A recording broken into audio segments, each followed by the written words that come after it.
brother, a law officer.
Live and in living person, my cousin, Cleve Tillman. He is a son, a father, a brother, a law officer, an accomplished author.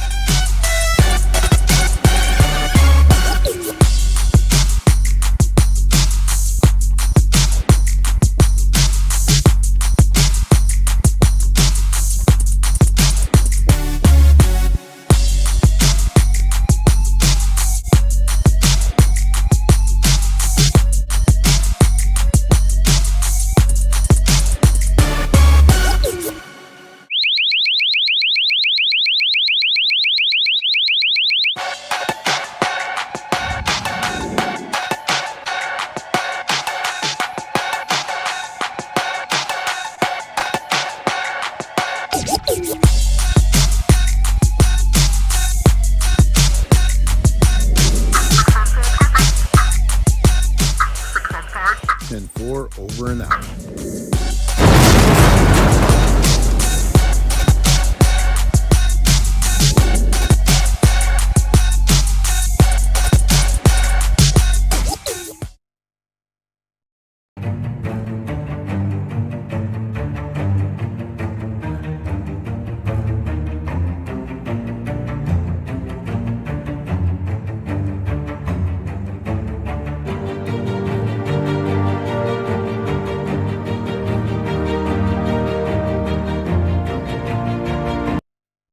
Right now.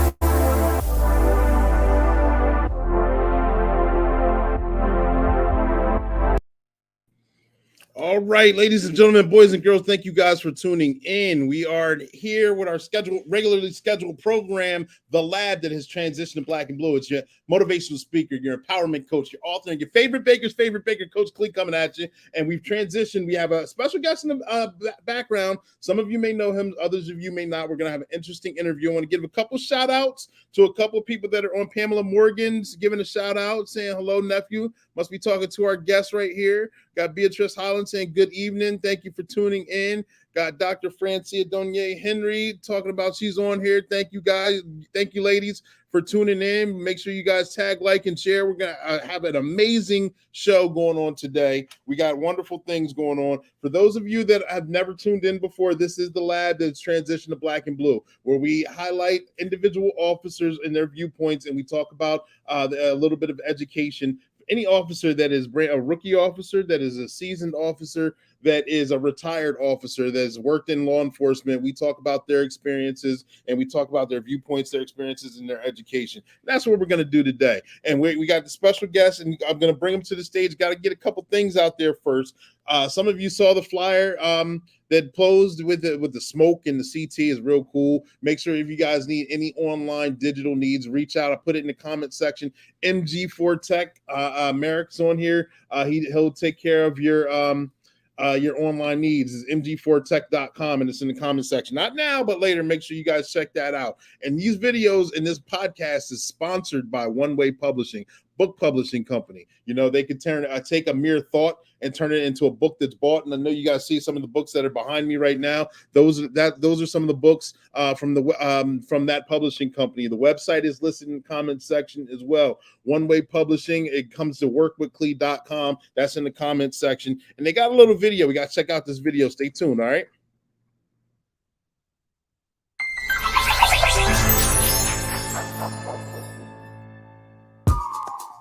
Here at One Way Publishing. When the pages of your mind are turning,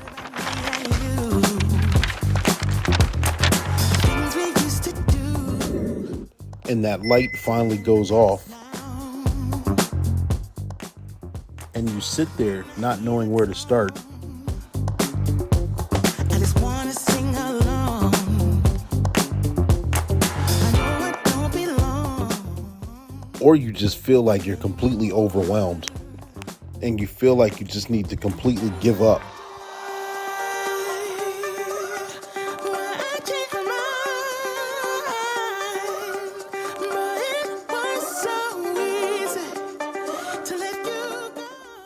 Then get ready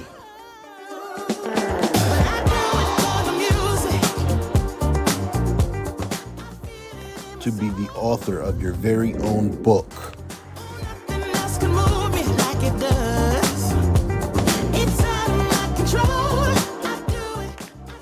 Then dance, celebrate, and be happy because that moment is finally here.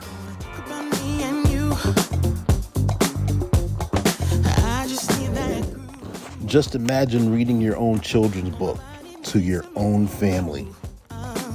Don't get in my way now. No. When I hear that song. Or someone searching bookshelves and comes across your book. Don't belong with you anymore.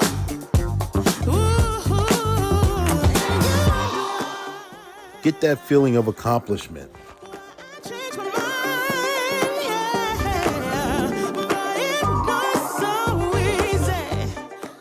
At One Way Publishing, get ready. We can take your mere thought to a book that's bought. Brought to you by Tillman Productions.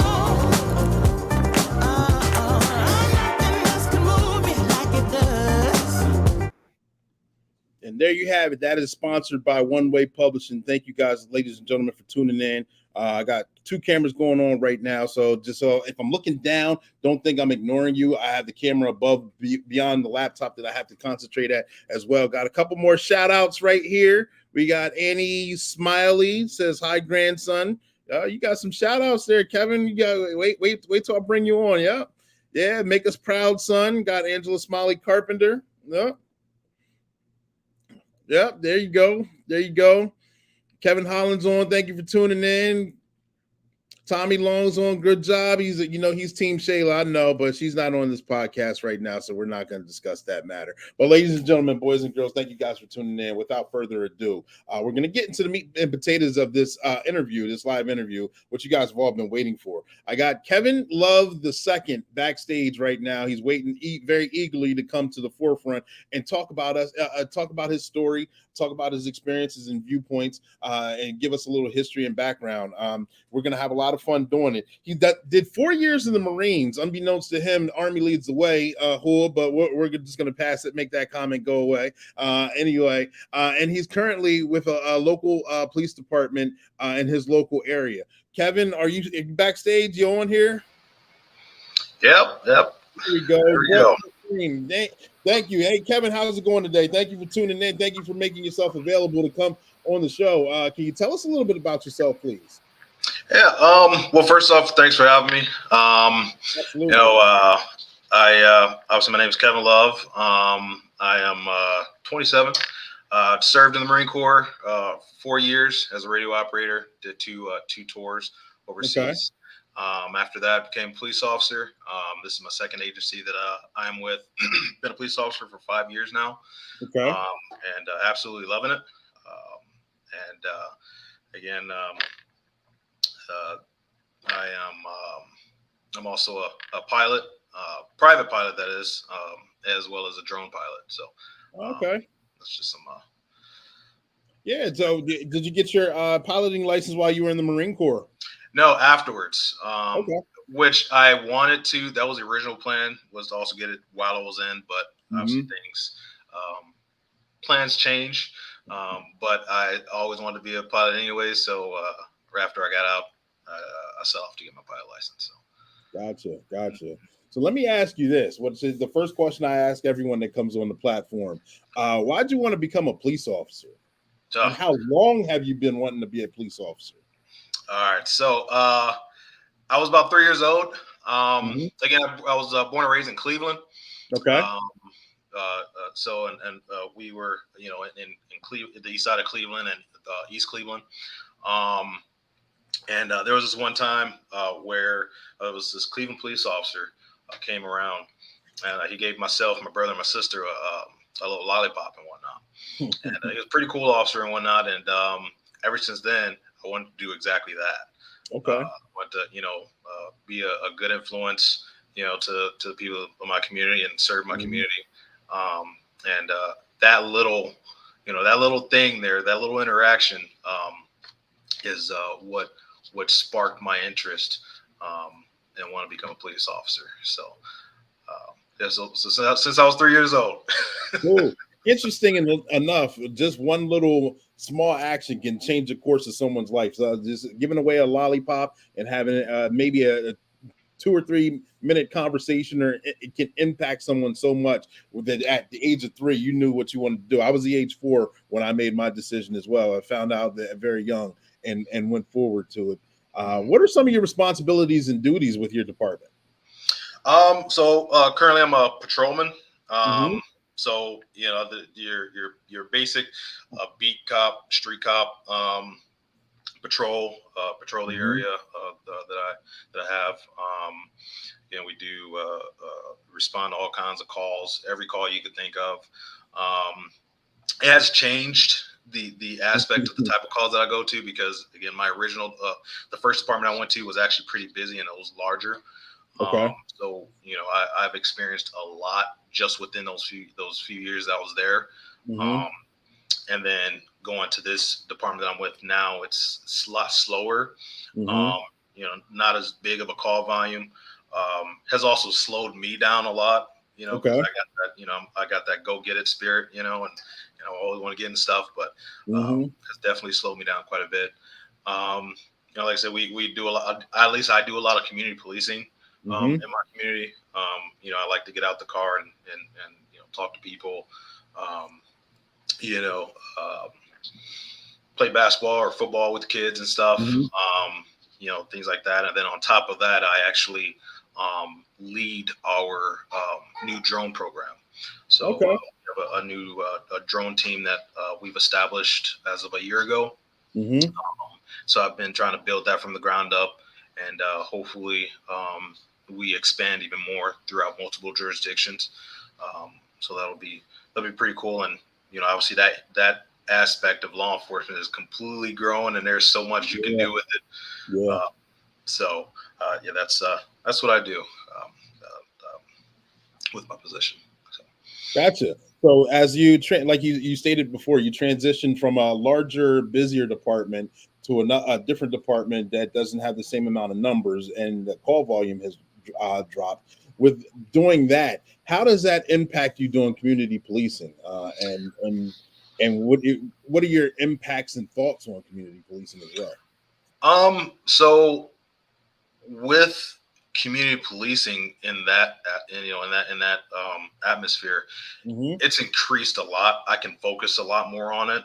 I can focus a lot more on actually building that relationship between law enforcement and the community.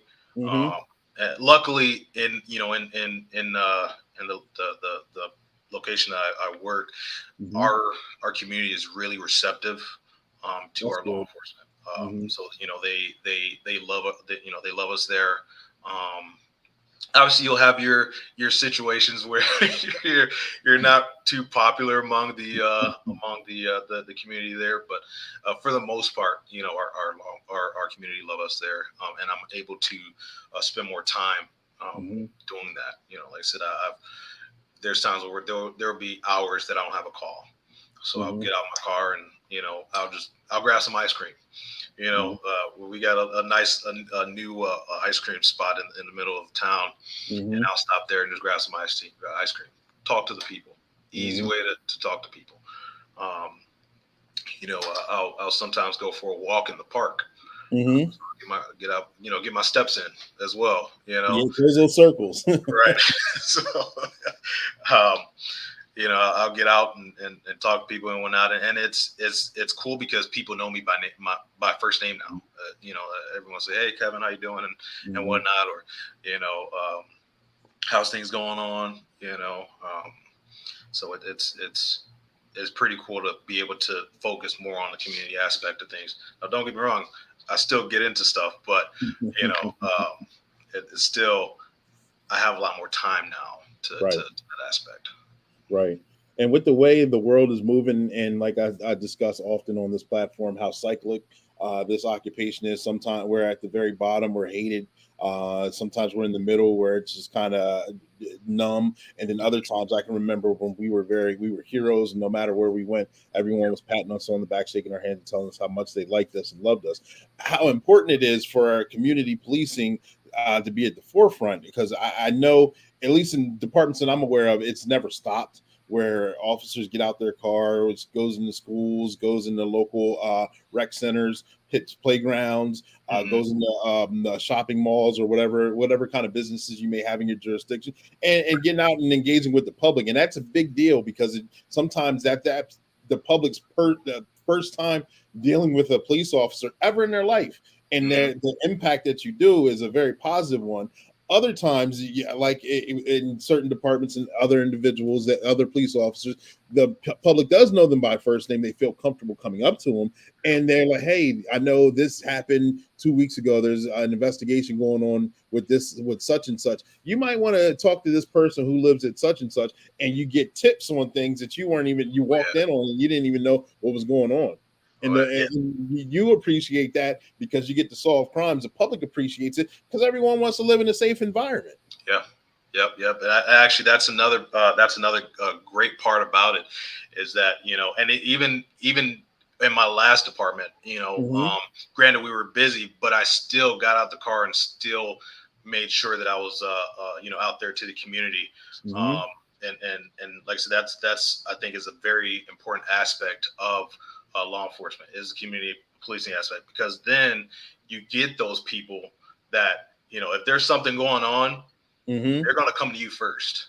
Yeah. They're going to come to you. They're going to tell you the inside scoop of what's going on in the neighborhood that they might not have wanted to tell a police officer, Mm-hmm. or someone else.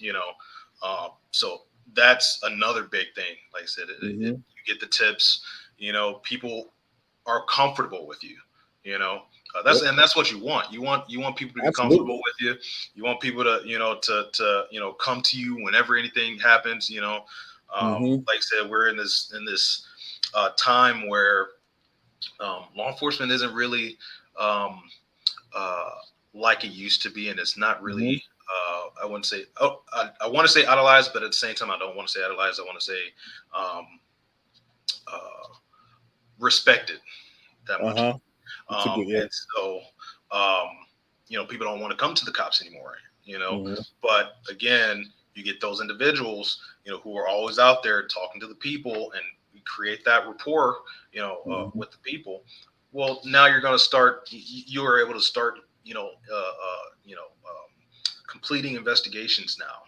Because you Mm-hmm. you needed that missing link, and now you Yeah. got it because Yep. someone came in. Hey, by the way, I just so happened to overhear that this person was the one that did this to such and so, Yep. um, and then you can use that, and Mm-hmm. there we go, case solved, you know. Yep. So, Yep. so Then we got a comment on the floor, which is, yep. Comment: community policing will never go out of style as long as there's good cops and those in the community with relationships. Absolutely, absolutely. Yep. And speaking of community policing, we're going to pause for the cause right here. I'm going to introduce you guys. Those of you may know him, others of you may not. We're going to watch this commercial with Sergeant Be Safe.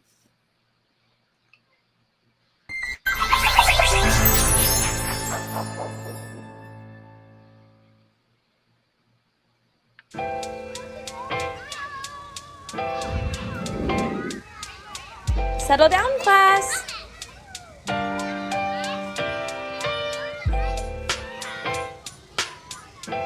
I said settle down, now quiet.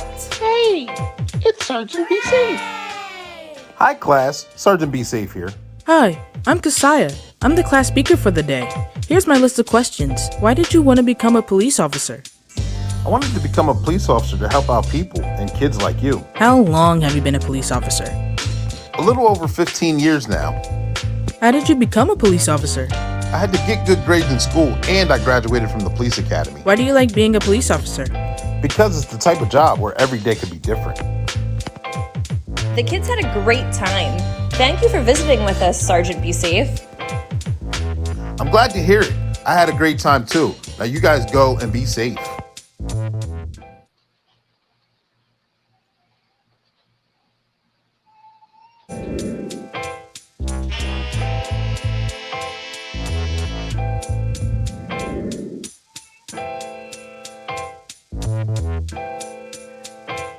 Subscribe now.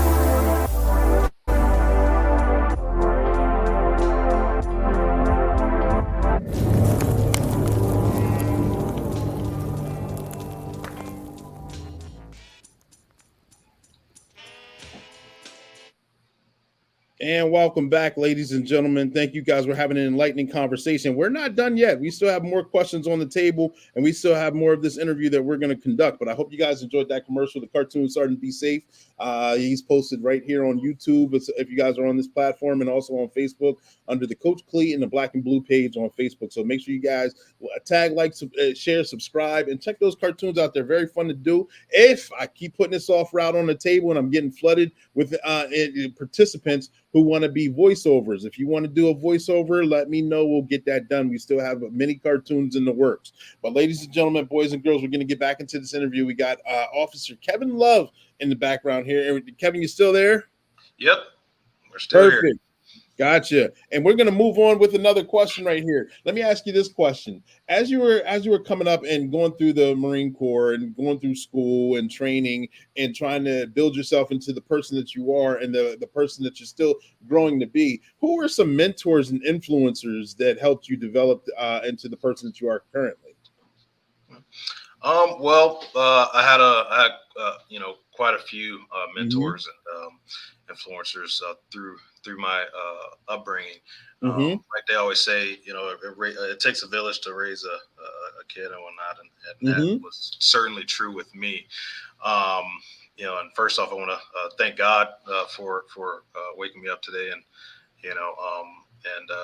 thank you for allowing me to be here as a guest on this awesome podcast here and show.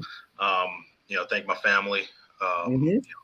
They are a huge supporter of what I've done and wanted to do. My fiance, I appreciate her having my back and push me.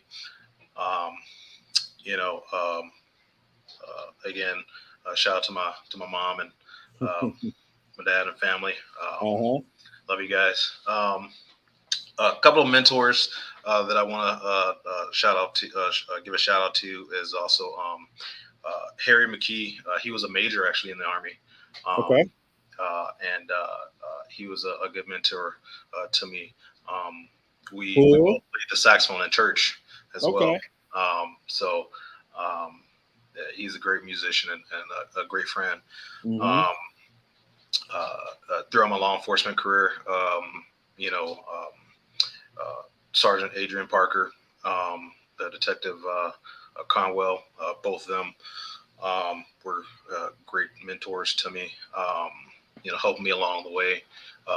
Elver Jordan, Julius Ponder, uh, those guys are awesome. They've also helped me along the way, and those are Mm-hmm. two funny guys right there. They worked with me in my last department, and then again, like I said, I am greatly appreciative to have such a supporting family. Again, Mm-hmm. those they are my biggest mentors, Mm-hmm. my family. Like I said, that we may be going our separate paths and whatnot, but we all support each other. Pretty, Mm-hmm. we're tight knit family, and even through the Marines and whatnot, they've Mm-hmm. been big for me.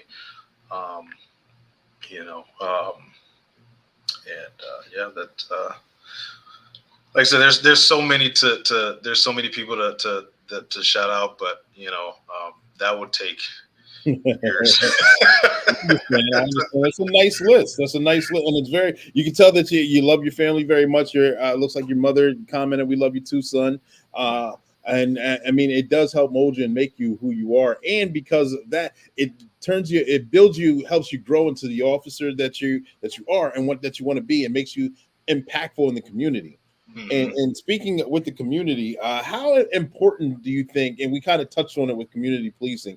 It is for the police department to have interactions and relationships with the public, and vice versa. And with the way the world has been since, with all the turmoil with the beer virus and everything, with the lockdown and everything that's been going on, how do you think that we can gain trust and kind of build ourselves out of a couple of perceived ditches that we seem to be in? Um, so, and this is probably going to touch on a couple of questions that you'll probably bring up later today. Yeah, that's fine. But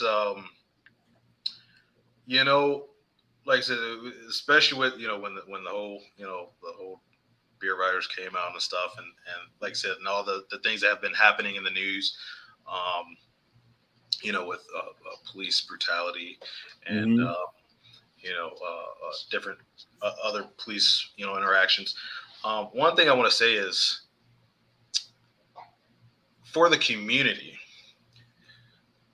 I always say don't look, don't always look at the news at face value, Mm-hmm. you know, because if you look at it, the majority of our interactions with the community are really good. Mm-hmm. Granted, we do a lot of traffic, you know, we do a lot of walk and talks, Mm-hmm. all majority of our calls are service. Um, they always end peacefully. And Mm-hmm. at the end of the day, they appreciate that we came out. Mm-hmm. Okay? That's the majority of the world. Our interactions with the community are relatively good. Mm-hmm. It's only the fact that most of the time when it comes to the news, you get that excitement when you see something, like there was a police chase, Yeah. and back in my old department, I was known for my police chases. Uh, um, you get, unfortunately, these officer involved shootings, you Mm-hmm. know, and those are always going to make it on the news. Those are always what's going to start to get the community, their gears turning onto, you know, what are cops really doing? I always say, if you really want to know, go to your local department, ask for a ride along. I know the Mm-hmm. majority of departments will allow for community Mm-hmm. members to do a ride along, as long as you don't got a felony or whatnot. Yeah. You know, um, and I'm always a big advocate. Hey, if you wanna know what it's like, come right along with me. Mm-hmm. Because I'm open to it, as long as my chief and and all them are okay with it. But anywhere else, just go to your local department, see how it is. Mm-hmm. Um, and on top of that, for the law enforcement agencies, go out there, you know, talk to your community, do events, coffee Mm-hmm. with a cop, shop with a cop. You know, this past Christmas, it actually was. I had the great opportunity to be a part of a caravan for Akron Children's Hospital. Okay. They led a Santa sleigh operation, basically. Okay. So we went around lights and sirens, passing all of the children hospitals Mm-hmm. throughout the Akron area, Mm-hmm. and that was awesome. You know, and the people see that, and it's, you know, that's a positive, that's a positive interaction. Right. You know, and again, as long as law enforcement agencies are going out there and doing these kind of events and getting the public, you know, together to build that trust, Mm-hmm. well, then, you know, then we'll be good. You know, I think the was it a couple weeks ago, East Cleveland Police Department here in Ohio, they did a walk with the cop. Okay. You got your steps in, Yeah. right? You got to get a nice little workout in, but you was also able to comfortably walk, go for a nice walk with police officers, and you got to interact. You got to talk to each other and whatnot. You know, that's what we need. That's what law enforcement needs. That's what the community needs. You know, especially during today's times, because the atmosphere is not great. You know, and so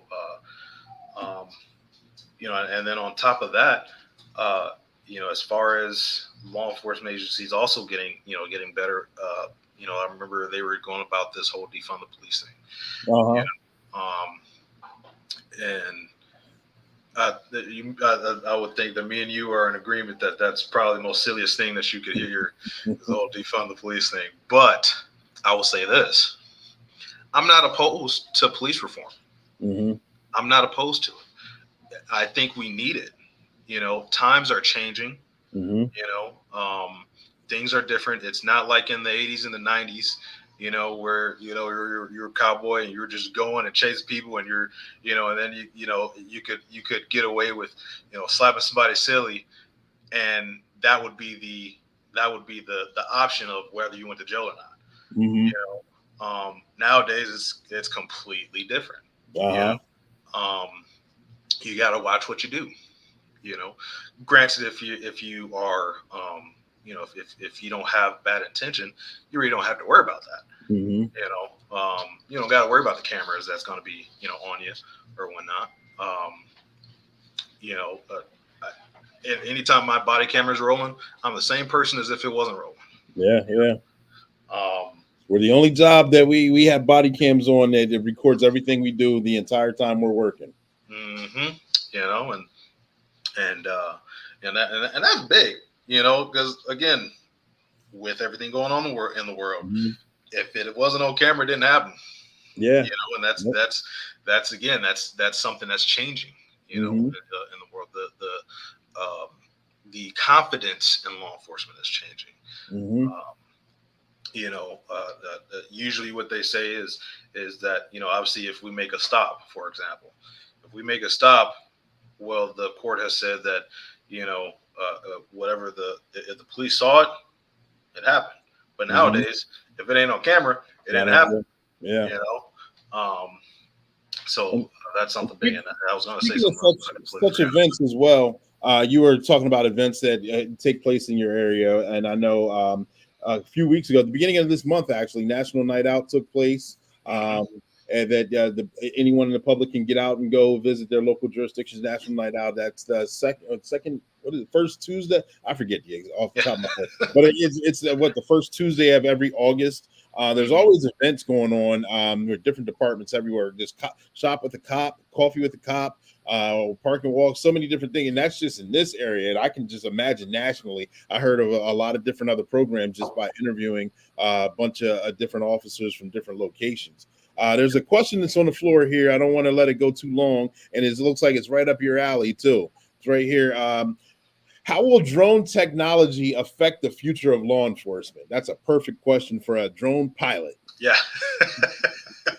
And that's funny. That's my uncle there.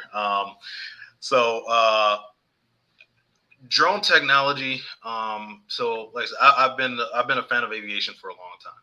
Mm-hmm.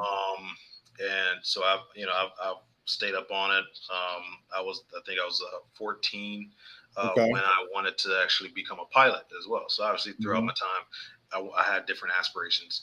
And God blessed me to be able to accomplish all those goals that I've had. Uh-huh. But with that, with drone technology and law enforcement, I tell Mm-hmm. you, just within the past few years of being in both realms with dealing with drones and being a police officer. Again, my last agency, I was part of the drone, another drone task force. It was a county-wide drone task force, Okay. and we had a fleet of about 10 to 15 drones. Hmm. Talking from your small mini drones to your large $15,000 drones that got expensive cameras on the bottom that you could, Mm-hmm. have FLIR, or you have 30 time Okay. optical zooms and whatnot, which is Mm-hmm. neat, and you definitely don't want to crash those things. And I don't want to stop and interrupt you. For those of you that don't know, that's different kind of night visions and things along those lines, where you can see in different kind of times of the day or weather. Yep. Yep. Go ahead. I just want to put a little clarity out there. That's all. Oh yeah. Yeah. So FLIR, infrared, heat, heat cameras, Mm-hmm. things like that. You can pick up so much with those Mm-hmm. things. You talk about the type of missions that are able to be completed safely using drone technology, search and rescue. You know, you have some of these drones that you can attach a life vest at the bottom of them, Okay. and say they're in the water. You fly the drone out there. You drop a life vest over the person. Well, now they're able to survive a little longer until additional resources get there. Mm-hmm. If you want to put like a little sat phone or something like that to put in there so that they can talk to you, Mm-hmm. keep the person calm throughout that entire scenario. Missing persons. Recently we had an individual who he was suicidal, and allegedly had a handgun with him. So there was a search party for him. Luckily, I worked well with our county SWAT team to where they automatically went ahead and called me up. Granted, I was already mutual aided by the city that called us anyways, but Gotcha. we were able to get the drone up, and initially we found the guy. We found the guy in the woods. It was a heavily dense wooded area. We found him. We had the SWAT team, coordinated with the SWAT team to start closing in on him. He ended up taking off. Issue was we had the one of the issues with drone technology is they operate on batteries, so we ended up losing them. But Murphy's Law, huh? Yeah, but things like that. The fact that we were able to actually find him and then start to bring resources there. Right. And we were able to safely do it. Mm-hmm. Because we had eyes on. Things like that. Missing children. Able to do that. Throw up a drone and look for the individual. You talk about surveys and surveillance. Granted, there's not a lot of case law yet out there for surveillance, but you still have to abide by the Fourth Amendment, and that's something that that is up for interpretation, and also up to the comfort level of your community. If you have that trust with your community, that's another thing with community policing. If you have that trust with community, and they trust you that you're going to do your job and you're going to do it right, and you're not going to infringe on their rights, they're going to be completely fine with it. That's where you're able to go ahead and if there's a situation where you need surveillance, people look up, they see that drone and like, oh, okay, they're probably doing something important. They're keeping us safe. Now, granted, there's always going to be those people that's going to be paranoid because big government. That they got Uh-huh. the eyes are everywhere. Uh-huh. Um, but again, you're able to do so much with drone technology. Mm-hmm. We did a survey the other at the beginning of the school year for parking issues, Mm-hmm. for pick up and drop off of kids, and we used the drone for that. Mm-hmm. And our city leaders were able to use that to gauge and come up with a plan to solve certain problems. Mm-hmm. So some as simple as that, just doing Yeah. surveys. So it's there's a lot that drone technology will be able to do to help law enforcement. Yeah. And it's already being seen now. Mm-hmm. Absolutely, that's the tip of the iceberg. You being able to go places where patrol cars or officers can't go Yep. safely, and even if it is a red zone, a hot zone where you don't want to actually put a physical person or maybe a canine or anything that could get Mm-hmm. seriously hurt, killed, serious bodily injury or anything like that. You can put a machine up there. I mean, you don't want to get that damaged either. However, that can be replaced. Yep. And think of it this way: cost effective. Mm-hmm. You don't have to, spend, a ton of money with a helicopter or Yeah. or an airplane, or if those assets are not available at the Mm-hmm. time, you pop up a drone. You Yeah. know, um, Mm-hmm. we our state troopers have helicopters and airplanes, and Mm-hmm. they are great. I actually know one of them. And I would fly around in the pattern with him sometimes when he is flying. Um, Great guy. Uh-huh. But if he's not flying and we have something going on, Yeah. well, what kind of resource Yeah. do I have? Well, I got, Yeah. so. Gotcha. And you spoke of you touched on some of the goals that God has blessed you to be able to achieve. Can you list some of the goals that you had that you've already accomplished to give a foundation to those that are watching? And can you talk about some goals that you're still striving to get to? Yeah. So there, that list is long. Not to boast myself, but that list is pretty long. I've been known to anything that I wanted to do, and I go by this philosophy that if you really want something, you're gonna do what you got to do to get it. Uh-huh. Like I said, I wanted to become a police officer. I became a police officer.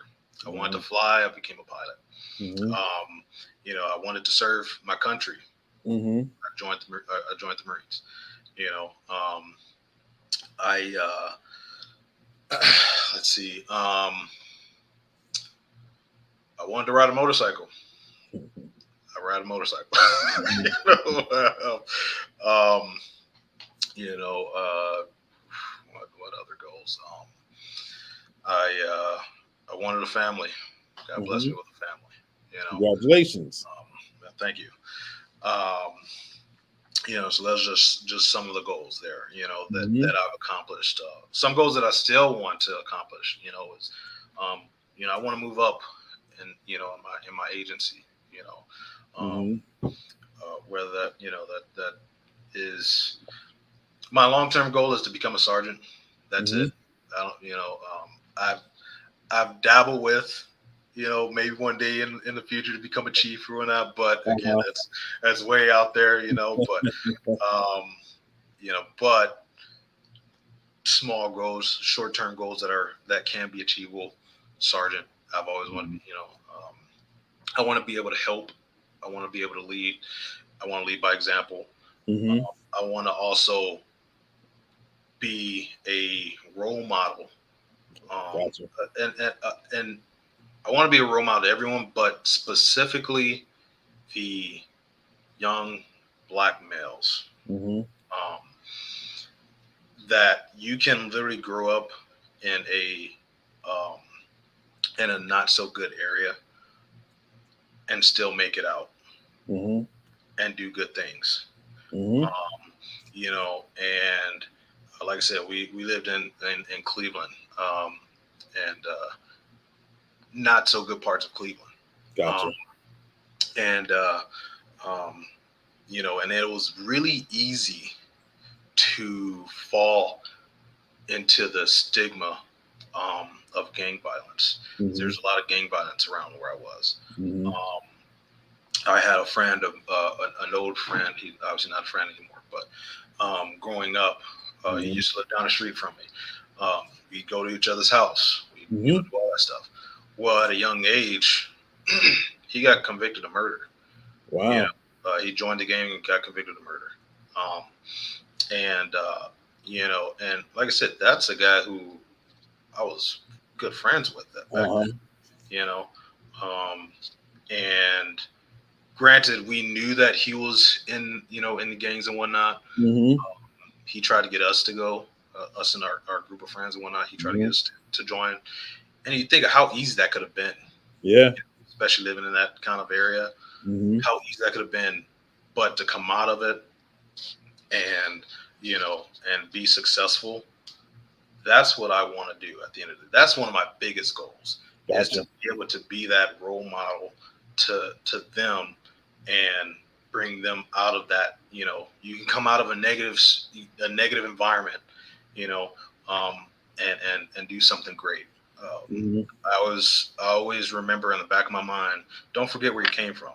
And there's times where I will literally, again, I live somewhere relatively really nice now, and I enjoy every bit of it, As you should. Yeah, and we're pretty safe. But I will still sometimes go down to where I grew up, just to remember where I came from. But also to see like, hey, I still got some work to do. Right. It's a humbling experience. So, and granted, where I work is not Cleveland, or whatnot, and it's not it's a little diverse. It's getting more diverse where I work, but again, it's still a great place to do that, to show people that you can still come from a negative place and do positive things. Gotcha. And again, I also appreciate my community for that too, because my community is pretty awesome. It's a small place. It's like one of the places where everybody knows everybody, right? And everybody knows everything that's happening, so in real time. Yeah, in real time, right? So, but I'm pretty grateful for my community, because they have my back, and Gotcha. But that's one of my biggest goals, is to be a big role model to those That's guys. a good goal to have and good goal to strive for. It's relatively needed. Being a mentor and showing the youth the way is something that's a lost art, that's being brought back. I can't say it's a lost art. I know a lot of people who want to be mentors that are going back and being big brothers, or donating their time as volunteers, trying to show guidance to those who are going to be the future leaders of tomorrow as well. And I think it's a tremendous thing. And it goes hand in hand with community policing, whether you're working or not, because you're still an influence. People find out they may not know that you're Kevin Love, or they may not know that you're a police officer. Or one aspect, they may know different versions of you, but they see a good person who's trying to be positive, and eventually it'll click. And things will work wonders in their life as well, just on the influences that you've made with them. Yep. So let me ask you this: in the world that we're living in right now, like we talked about, things are hot, very high, very low. Where it's very cyclic. I see DC Bueno; he's saying hi. He got on here a couple times, but the world that we're living in, it's very chaotic. Trying to find qualified applicants for departments. I see that the number has dropped significantly over the years, or trying to retain officers throughout this beer virus and all the riots and things that have gone on, protests and things that have gone on as well. What kind of suggestions would you offer to overcome this challenge on keeping this occupation going, either with the applicants or retaining officers? That's a really good one. That's why I'm here, baby. That's why I'm here. That's a good one. So one of the big ones is, is fund money, and it's not all about money, but nowadays it's a good thing to have to bring officers in and to also retain some officers, because there's some officers that are like, man, we do too much. I'm not getting compensated for as much as I should be having. Right. Granted, I mean, we're in I hate to say it like this, but if you think about it, in the military, we got paid we didn't get paid that much. But we also had our amenities, though. We had a place to stay. We had a barracks. We had food and all that stuff. Law enforcement is sort of different, but at the same time, it's sort of parallel to the military. So obviously, we do so much, but we're not going to get paid like NFL, and NBA players and whatnot, for the amount of things that we do, putting our lives on the line of things. But just enough to be comfortable is what most cops are looking for nowadays, with pay. But then I will say the most important thing is leadership. Good leadership. I will say that I am grateful that I have great leadership in my department. My chief, my sergeants, they back their officers. They have a backbone that if something is going to happen and you did your job and you did it right, you don't have to worry about any consequences. As long as you did your job and you did it right. But then there are some agencies that will stab you in the back. There are some agencies that will, they look at what the people are going to say instead of looking at the facts first in order to lead the people to understanding what actually happened. That happens so much nowadays. Again, going back to officer-involved shootings. If it was a good shoot, it was a justified shoot, you should have your command staff should have your back. It's going to be dynamic because nowadays, as soon as something happens, there's always cameras rolling, and so they have to get their foot under the table real quick. Oh yeah, you got to jump on top of it because they're going to get blindsided by this. Like, oh crap, we just had a shooting, But then, if it's a justified shooting, a good shoot, but then your command staff is looking at the news prompts, officer shoots unarmed black male. That's what's on the news all the time nowadays, unfortunately. Granted, if you look at the dash cam and you look at the body cam, he clearly had a gun and pointed it at the officers and actually probably shot off around or something, right? But what ends up happening is immediately the command staff will say, hey, we're investigating this incident. We are investigating the officers and whatnot. But they start to sway it towards the media.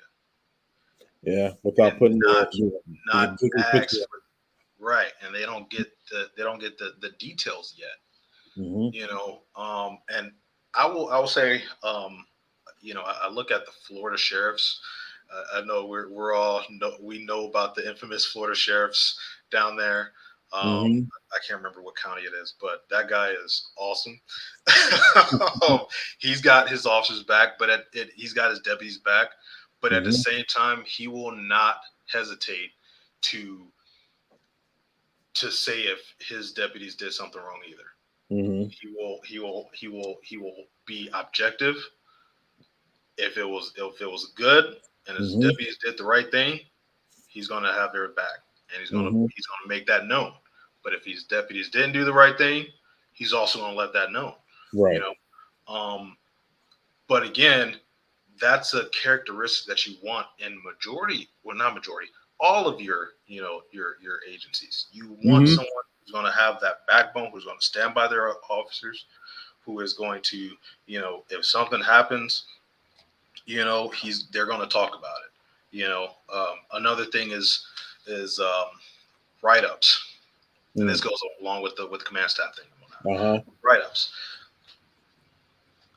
I think some officers tend to get disgruntled if they are getting written up all the time. Right.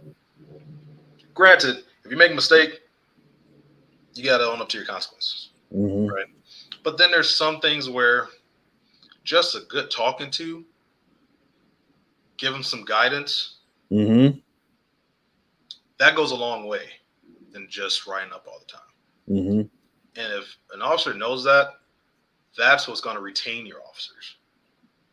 Right.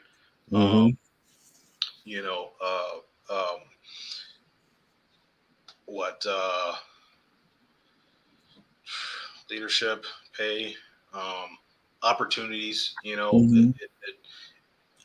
if I think another thing is opportunities. A lot of people like to do all these fun stuff like SWAT, Future Task Force, things like that. K9, everyone always wants to be a K9 officer. Shout out to my fiance. She's also a K9 officer. Oh, there you go. But opportunities in an agency is also something that's going to gain, boost recruitment. I think if you can, and if you have a like I said, if you have a good backbone, you have good pay, you have a good amount of opportunities for people to grow, you'll start getting more applicants. Now, again, it's just unfortunate that in today's society, it's still hard because I look every day at job listings, and I'm looking at what they have to offer, and more agencies are actually going more towards laterals now. They're doing more laterals and sign-on bonuses. Yeah, and sign-on bonuses. When I got on, we didn't have that. And like sign-on. I've been on a few years longer than you, and we definitely didn't have that. And I paid to go to the academy. Right. And you think about it. You've had quite some time. It's quite some time on. And that long time. Difference. Like I said, you didn't even come close to having sign-on bonuses, and things like that. Granted, I got on 5 years ago, and 5 years later, they're doing sign-on bonuses, and how quickly that changed. And that shows you too how quickly law enforcement is changing. It's not changing. It's not changing at a gradual rate anymore. It's changing at an exponential rate now. Oh yeah. So that's funny. With the time difference there, how quickly things change, and then and to meet that, and again, too, I'll go on this as well. Not just backbone of your agency's command staff, but also backbone of your government. Because again, we work for, as a police officer, you work for government, essentially. Whatever the mayor says, it's going to come down to the chief.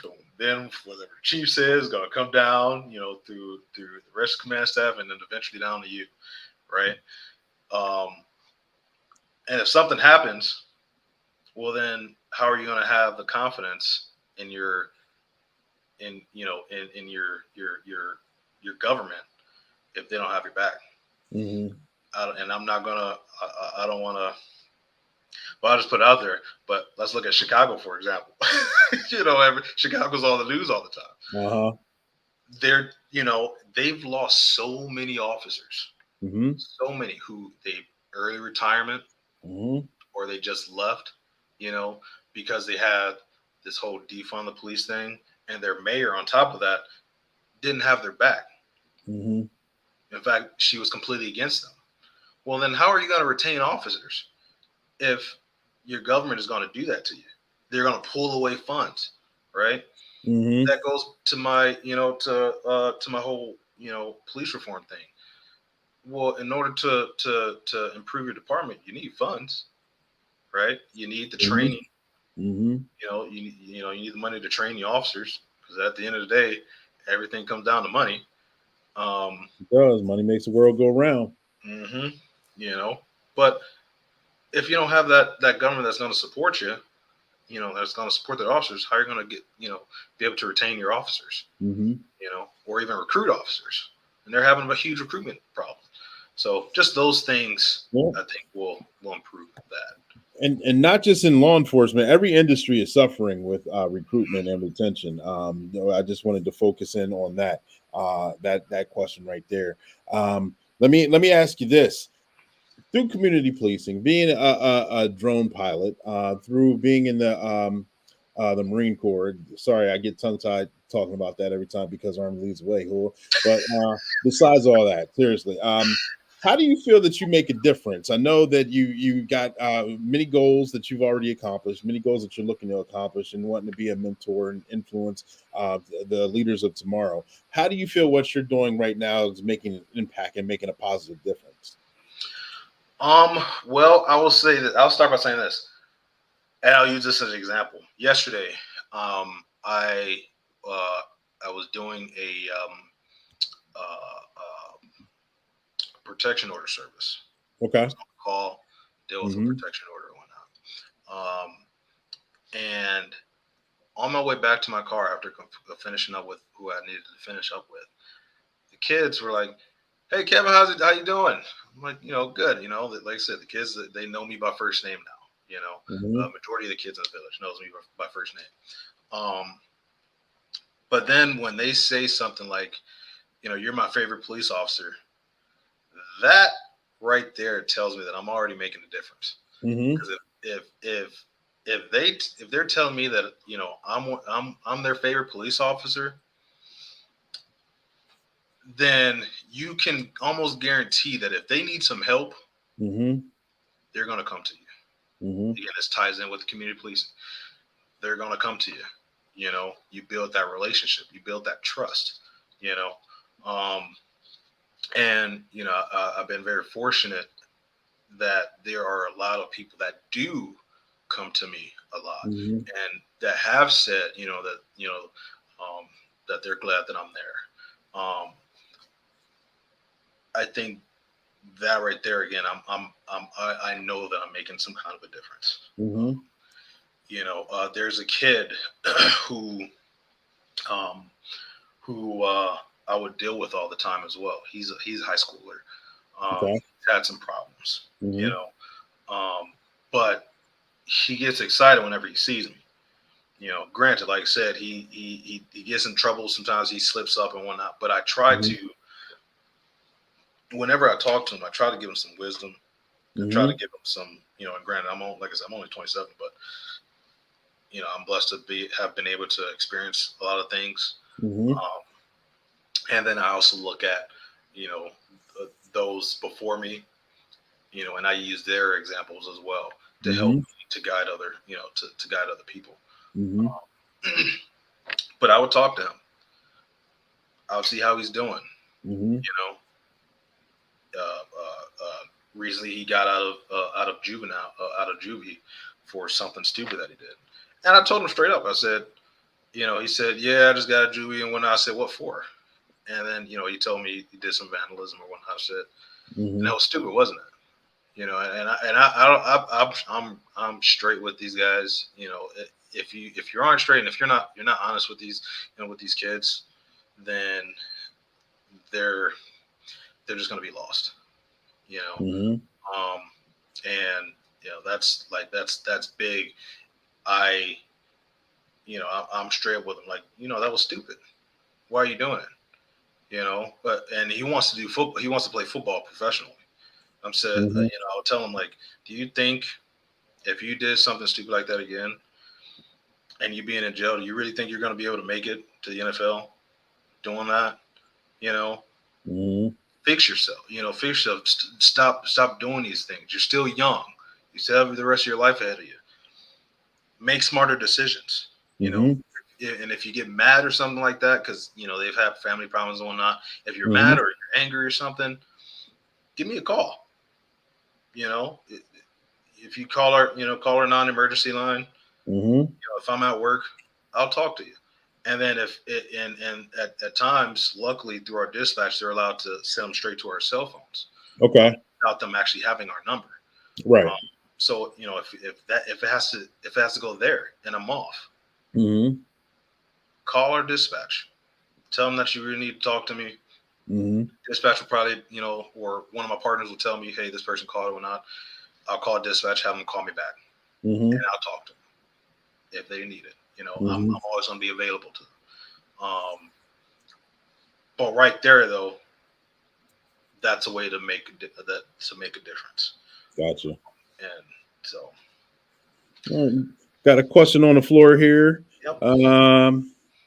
Do the two of you have an opinion on how citizens should go about such things as protests, First Amendment, auditing the police, accountability, basically putting law enforcement under a microscope? I don't have an opinion. I think I've been under a microscope my entire career. I'm used to it. I think accountability is everything. I have nothing to hide, just like any other officer that I've put on the platform here. I know there are some other officers that probably have other agendas that may be working, but once you weed them out, and sometimes it's a very easy process, sometimes it's a very difficult process. But as far as accountability, no, I have no issues with it because I know I'm going to treat people the way I would want to be treated if the tables were reversed. Yeah, I'm completely the same way. And it's funny with with protests and First Amendment auditing and whatnot, because I actually enjoy watching those. I'll be on YouTube and I'll be watching these First Amendment audits, and I'm like, that's interesting. Or and all these protests, and I am a huge supporter of protests. I'm huge. Now, once protest gets to rioting, Yeah. that's a whole nother story. Mm-hmm. Like that at that point, it's no longer a protest; it's a riot. Mm-hmm. But protest, you have that right. It's your God-given right to protest. If you don't agree with something, you have a right to protest. Mm-hmm. First Amendment audits, like you said, we've been under a microscope, our entire career, and that's even with the military too. Mm-hmm. The military is under a microscope. Mm-hmm. But if you do the right thing, you don't have to worry about it. Yeah. Right. Yeah. But I actually enjoy watching those First Amendment audits because I learn a thing or two as well. And some of these YouTubers who do this for a living, who does these, they have a lot of time to be able to research these things, and where sometimes we don't. Granted, I'm big on case law myself. I love case law. I actually just recently purchased a book with all of the case law ever made. Oh wow! And actually, this organization, if you don't mind me putting it out there, but it's the acronym, the initials are LLRMI. Basically, it's like a risk management institute, law enforcement risk management institute. They give a lot of updates on case law and resources to be able to help law enforcement to do the job efficiently and effectively. And it's a lot of good information in there. We always my one sergeant always told me case law is like the tools in the toolbox to help you do your job. There's a law and stuff like that, but if you know your case law, you know what you can do. Right. Yeah, Legal and Liability Risk Management Institute is what it is. Great organization to be able to learn that stuff. But again, knowing all that, these First Amendment auditors, they have nothing but time to just read these things. And and again, I learned from them too. Granted, sometimes they do. Some of them may get on the bad side of law enforcement officers. Some of them, they know what they're doing and they do it respectfully. And I think if you do First Amendment auditing the right way, no harm, no foul. But again, no matter what, law enforcement's under a microscope. Right. Yeah, you got a couple questions coming in on the floor. Another one, Kevin Holland. Do you feel as though the requirements should be revamped? Not sure if your department has college education or prerequisite, excuse me, but a lot of departments do. Do you believe that a lot of potentially good officers are being lost because of the college requirement? Me personally, I will say I do not have a college degree. I'm working on it. Because one, I think a college degree is good to have. And also I made a promise to my mom, that if I joined the Marine Corps at 17, so obviously you use your parents' signature. So that was my promise to my mom. I'd go back to college or get some kind of education there. But I don't have my degree yet. And, I don't think that a college degree is necessary to as a prerequisite.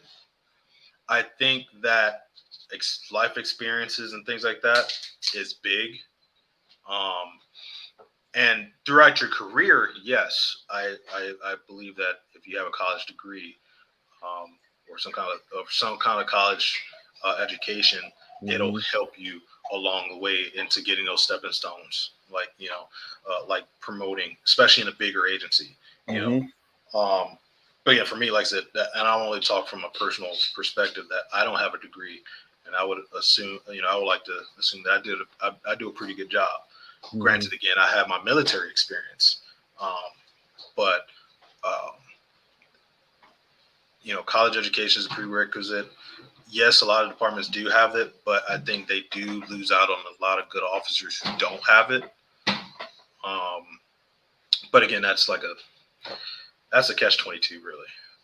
Yeah, I tell a lot of the kids that I've mentored throughout the years that military will get you the job, college will get you promoted. That's my viewpoint on it. I mean, you get the 10 points of veterans preference when you take the test. That'll get you in the door, and then once you start going for promotions and unschoolings like that, the college having a degree just makes your resume look that much more fatter. Yep. Clarence Stokes has with the book that you were just referring to, the book about the case law differ from state to state. Is it federal case law? So it has a lot of federal case law in there. I would assume majority of it is federal case law. There are some state to state case law in there as well.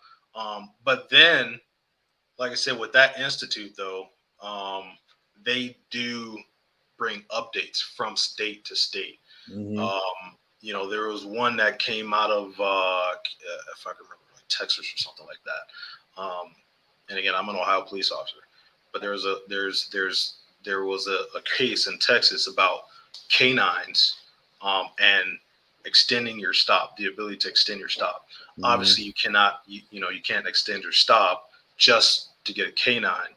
You can only request a canine throughout the duration of your stop if it's justified. Justified, yeah. So they brought that case up, and it's a good reminder of what you can and can't do. So yeah, the initial book is more so federal with some state case law in it, but then the updates that they have, if you're a part of their email subscription, there's a lot of state to state case law that they come up with in articles. So gotcha. Another question. Do you think retention bonuses every 2 to 3 years would be an effective incentive for police officers?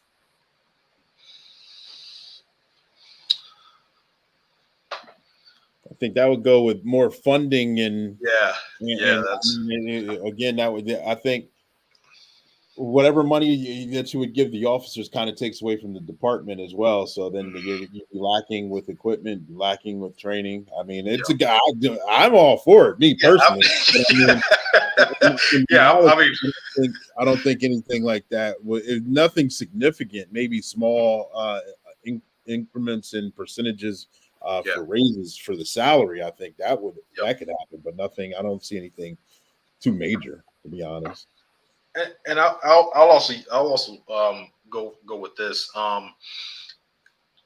Another thing is there's certain agencies with, obviously most agencies go based off of steps.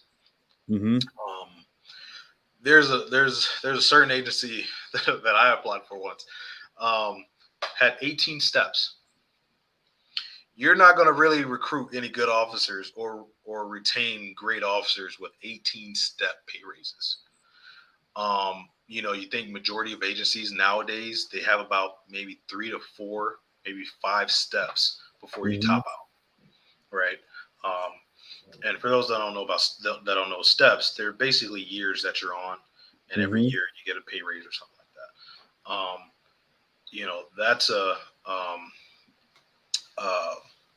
That's something that's big. I completely, as soon as I saw that they had 18 steps, I wasn't going there. But then you have agencies like I said with fewer steps to where you can top out sooner. That's a good recruitment and retention tool. Because then you're set. But then obviously, like I said, you do those every 3-year contract renewals. You get a raise. I think that's a great retention tool there. So when it comes to incentives, I don't think every 2 or 3 years would be a good incentive, but at least the raises and whatnot would be more. And with my current department, we get decent amount raises, if not yearly, then bi-yearly. So I mean, Same. Yeah. Another question right here. What is your view about police brutality towards suspects or an arrested person of any race? Great question. That's my uncle there. Actually, and my put uncle you on the spot, huh? Yeah. Like I said, I got a lot of family, that they're really supportive, and I'm glad they're coming onto the stream and whatnot, and onto the show here. I am completely against police brutality, and actually, I'm glad you brought this up, because I tell people this all the time.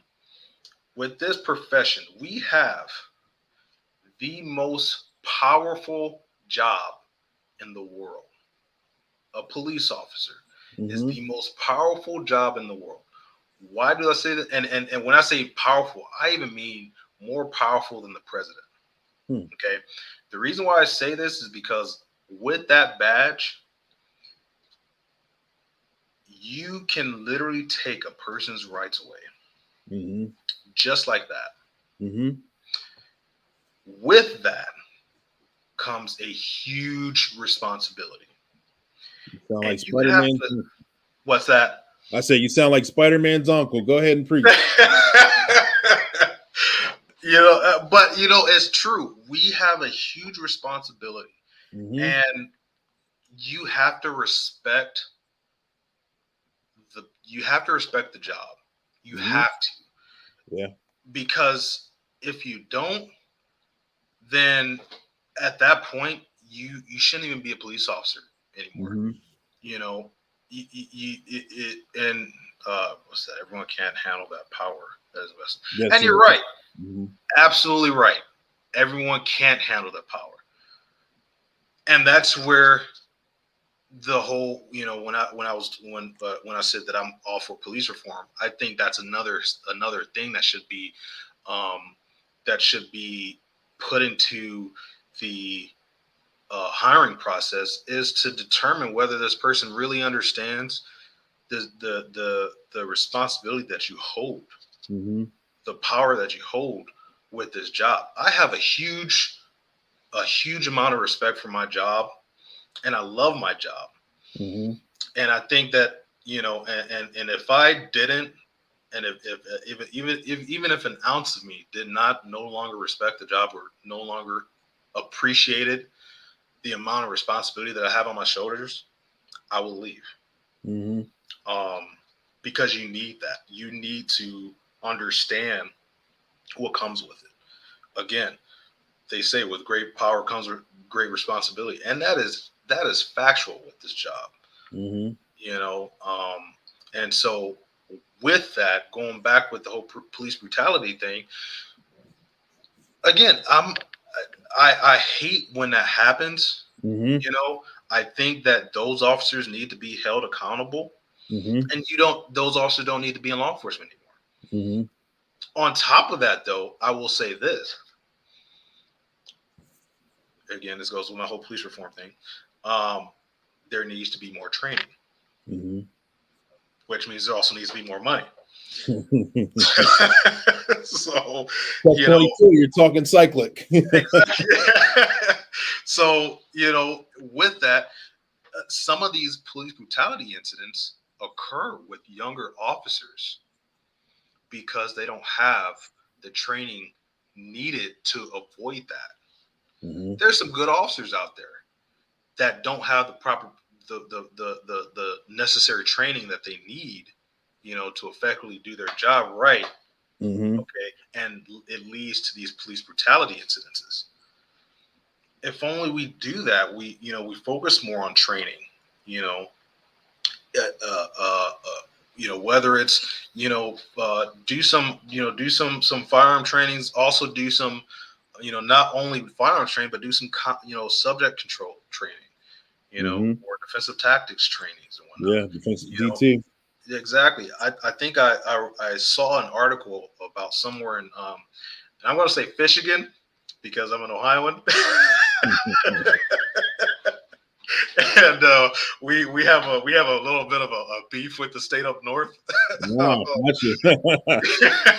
So, but You're just one of gonna their shovel all that up there, huh? yeah,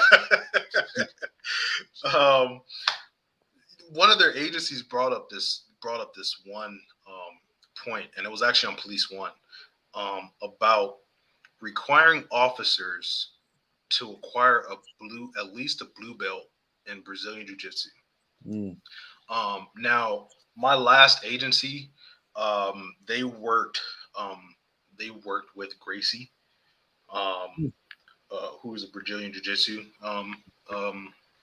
martial artist, Mm-hmm. and we were able to, they were able to. The Gracie family is really big with law enforcement. Mm-hmm. They've had law enforcement in their family, so they were able to bring that together, subject control as well as jiu-jitsu together. Right. And that is effective. And I look on social media all the time, and they talk about jiu-jitsu. Brazilian jiu-jitsu is really great when it comes to subject control. Mm-hmm. You train your officers. Now, again, as far as getting the blue belts and whatnot, that's going to take money because if I remember correctly, it usually takes about 2 years to get your blue belt in Brazilian Jiu-Jitsu. So that's obviously dedicated time and money to get that. But at a smaller extent, just more training so that you don't have to resort to, so that that you're not going to, abuse your power and Mm-hmm. lead to the whole police brutality thing. More training is what we need. It's interesting that you brought up the Brazilian Jiu-Jitsu. My department is actually implementing that right now as we speak. We already went through a couple officers have gone through the course or a couple classes, I should say, already, and risk control, grappling, and different kinds of different techniques that are kind of evolving to where so it doesn't look so bad for as police brutality. Sometimes what's considered brutality is not when you have 3 officers on one person who may be high on PCP and Yeah. they can't be restrained no matter what you do. So you're learning how to effectively move your body and effectively move their body. It makes the job that much more easier to take them into custody. Yep. Agreed. And spot on right there. Do police officers receive annual cost of living raises? I know my department, we do not. But again, we go back with we get our annual or biannual raises by a percentage. Yeah, no, we don't have any cost of living raises. I think those are more so like if you're in like private security, like a bigger, mm-hmm. probably like a bigger agency that has multiple precincts or something like that, Mm-hmm. or like your state troopers or something like that. But my agency doesn't. I don't know of any local agencies that have that. I believe one of the trainings that cops lack is mental. Cops constantly training with physical and firearms. Cops can go their whole career without using either one. However, a cop uses their mind every day. Absolutely. Right. I talk about self-awareness is sexy, and I get that from KS because learning more about how to doing self learning more about yourself, becoming a better person. You become a better person all the way around everything you do. And that's 100% mental. Oh yeah, absolutely. Even like reading books and stuff like that, or listen. Well, I read some books, but I listen to the books. I got the Audible. Got Audible, yeah, I got that too. I use that a lot. It's beautiful on a night shift, baby. Yep. Yep. I use that all the time. Mm-hmm. And there's several books that I have on there, to also help me out. Mm-hmm. There's some life changing books that I will listen to. Some career development books I'll listen to. Mm-hmm. Even some books that just sounds really good. That's like fictional books or whatever I'll listen to on there. But you're absolutely right. Mental, we do use our minds every day. And on top of that, there's a lot that we deal with. And actually, this is I think I'm also gonna try to sway this also into a mental health thing too, because that's a big thing with law enforcement today as well, is mental health. Yeah, do you guys have co-responders with your department? No, we don't. Then again, like I said, also we're a smaller department, so we don't have that. But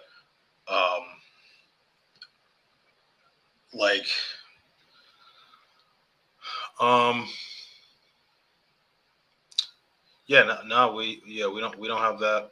But again, that's moving. That's more the wave of the future. I know a lot of departments are going that direction, having a mental health advocate, which is a co-responder for those that didn't know, riding along with the officers who are on duty. That way, if we encounter anyone who's having a mental health crisis, then we have someone at ground zero right there with them that can start utilizing their skills and techniques and start getting the right agencies involved at real time, as opposed to us having a lot of.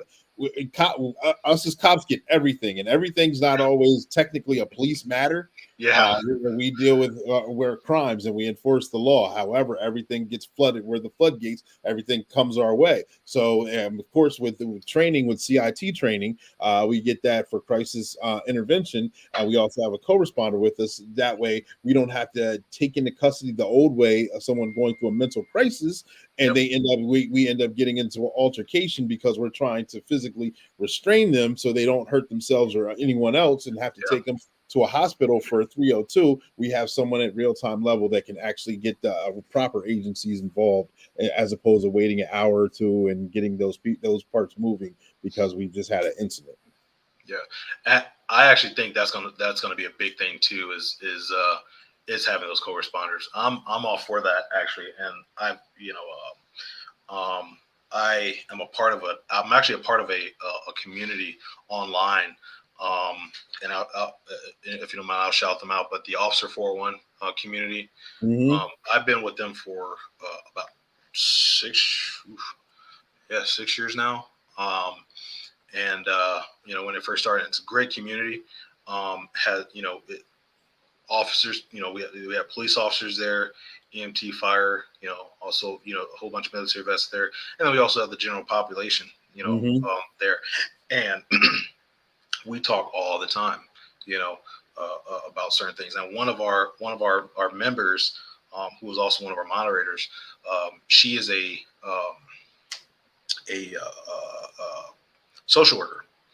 Okay. And so we had this conversation once, about having social workers with us on patrol.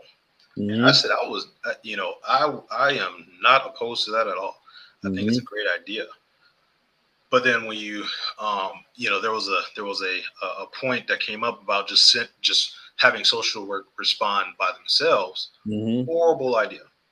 Oh yeah, Because yeah. there are times where if this person has a mental break and they want to do harm, and again, if they keyword they want to do harm, it's not if they're going to do harm. They want to do harm, and they have this mental break. They're going to do harm. Sending that social work in there to try to resolve that issue, that's a recipe for disaster. But see that bringing a social work with you on the in your cruiser. Yeah, absolutely. You respond to a call, especially if there's a domestic, or if there's just a mental, a mental change of mental status call or something like that. Absolutely, that's perfect to have a social worker there. They have more resources than we do. So I completely agree with having them with us. But that's for the future, though. That's not there. All right, got two more questions. We're coming up on an hour and a half too, as well. And I want to be mindful of your time and respectful. As well, our police officers required to go through psychological sessions even after the hiring process. I know our department, we are required to go through it during or before the hiring process. Yeah, so that actually is a part, and actually, I believe the majority of agencies hiring have you go through a psychological before you get on, with an agency. Right.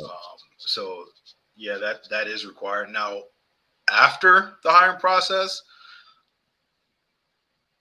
going with my police reform, I think we should. I think mental health counseling, I think I'm all for it. Is it mandatory? I don't believe it is, but I think it is necessary. Yeah, absolutely. I think it's absolutely necessary. I had a conversation with my one uncle. We were talking about mental health and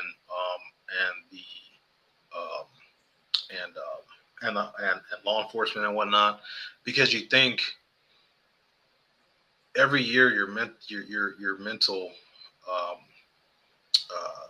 what you think and whatnot, your mental health is always going to be changing every year, depending on what you do. Like I said, there's times where you can go from a domestic to a suicide, back to a domestic, to a vehicle lockout. All of that within a small period of time. To a cat stuck in a tree. And then people expect you to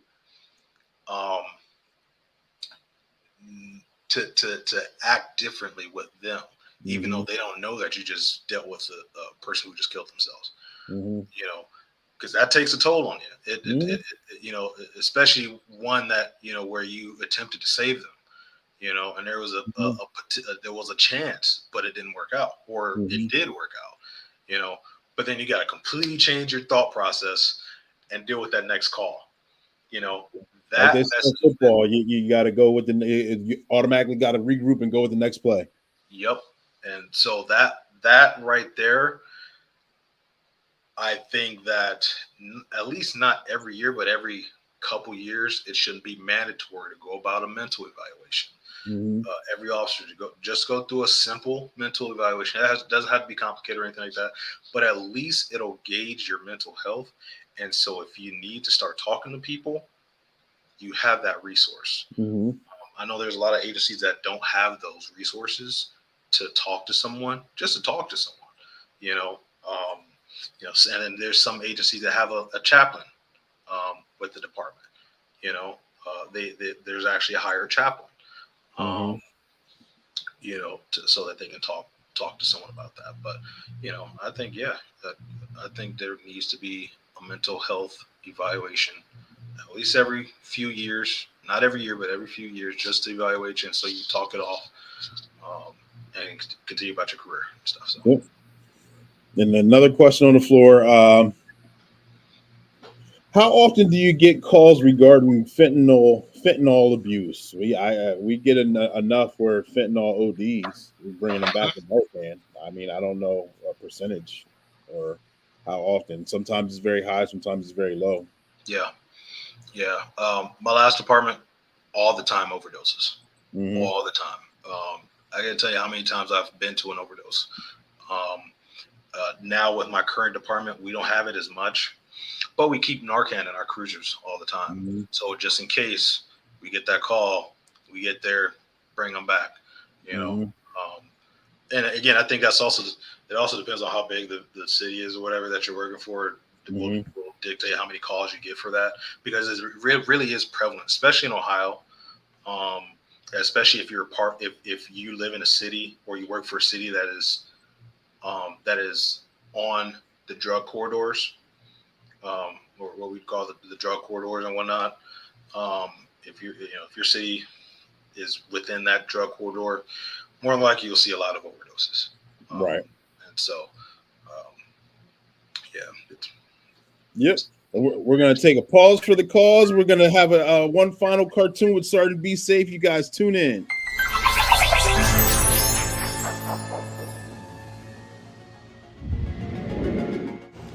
School is officially back in session. So remember, kids, while standing at the bus stop, stay on the sidewalk or someplace out of the way of traffic. And drivers, you may need to leave your house a little earlier to stop for those stop school buses. Hey, watch out! Oh, come on. I'm running late for work. Hey, pull over. You could almost cause an accident or worse yet, hit a kid running late for the bus stop. So take this as a lesson. If you pass a bus with its flashers on and stop sign out, you'll get pulled over and could lose your license. Well, I'm glad no one got hurt. Unfortunately, I just lost my license for a while. And that's your tip of the day from Sergeant Be Safe. Subscribe now.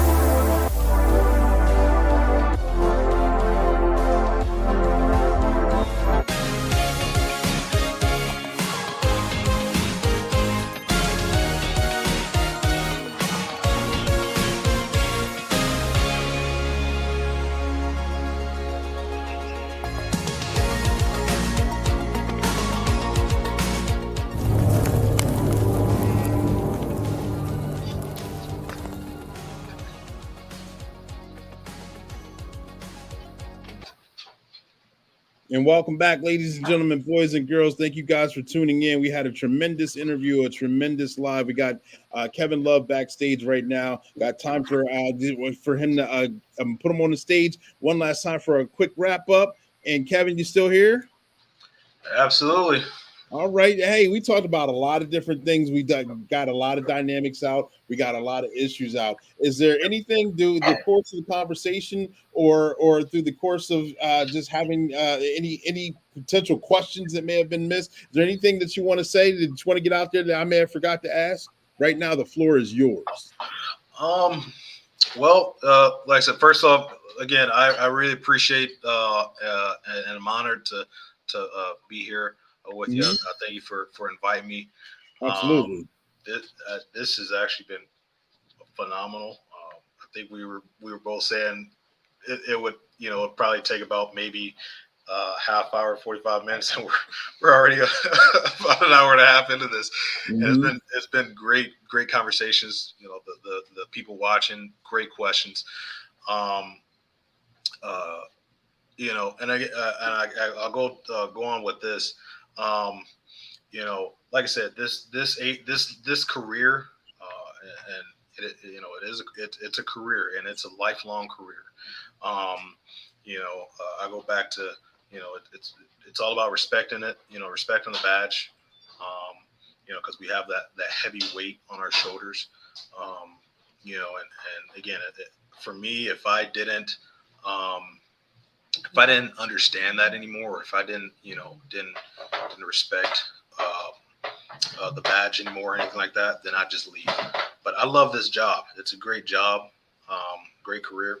I love the people that I serve, and I'm looking to do more with it. I think that,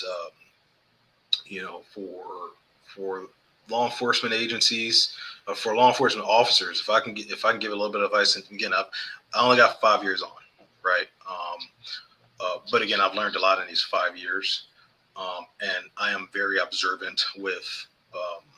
I'm very observant and knowledgeable with what's going on today in society. Mhm. Get out your cars, get out your cruisers. Um, talk to your community. The best thing that you can do is to establish, that rapport with people. Um, by just simply getting out of your car. Whether that be at the gas station, if you're pumping the gas, pump your gas, stuff like that, talk to people,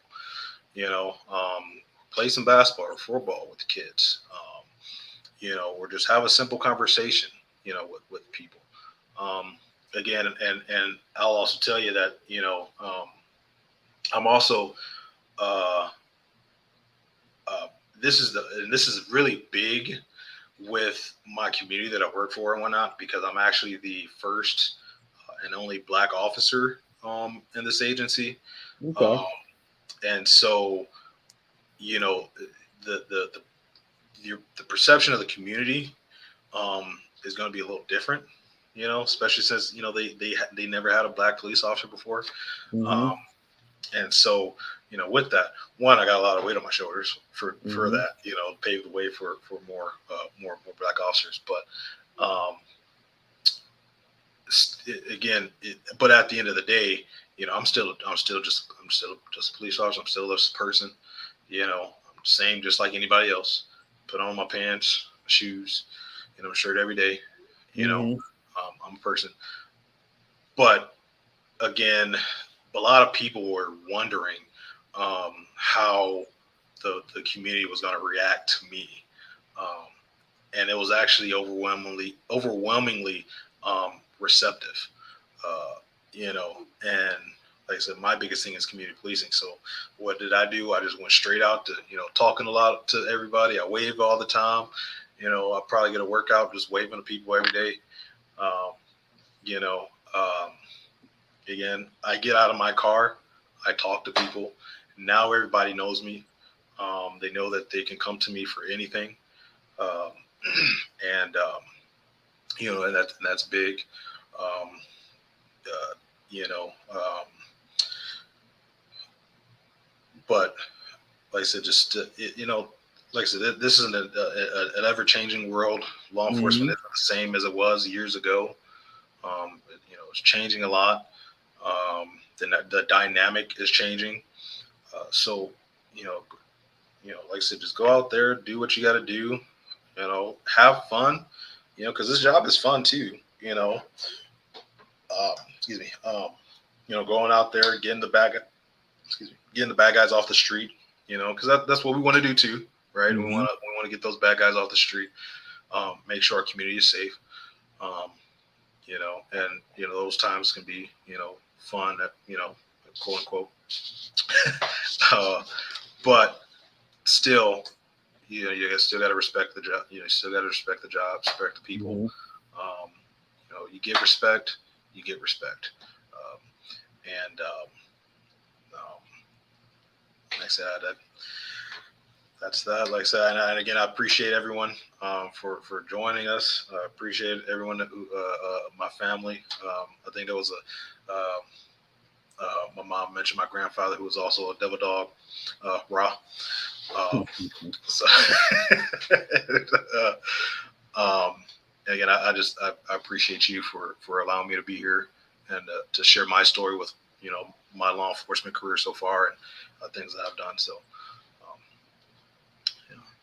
Absolutely. Thank you. Thank you for making yourself available and giving us a tremendous show. Thank you very much. And I wish you the best. I wish you a very successful career. Ladies and gentlemen, thank you guys for tuning in tonight. Like I said, this is Black and Blue, a continuation of the lab where we go weekly interviewing officers from around the nation that are either rookie officers, seasoned officers, or retired officers, and their education, their training, and their experience. And we put that on the forefront. So thank you guys for tuning in. We will be going live again next week. If you ever want to, if you're an officer who's watching this and you want to come on the show, workwithclee.com. It's in the comments section. Just send a message and we will reach back out to you. Thank you guys for tuning in. It's your motivational speaker, your empowerment coach, your author, and your favorite baker's favorite baker saying we love you. Peace. Have a good night.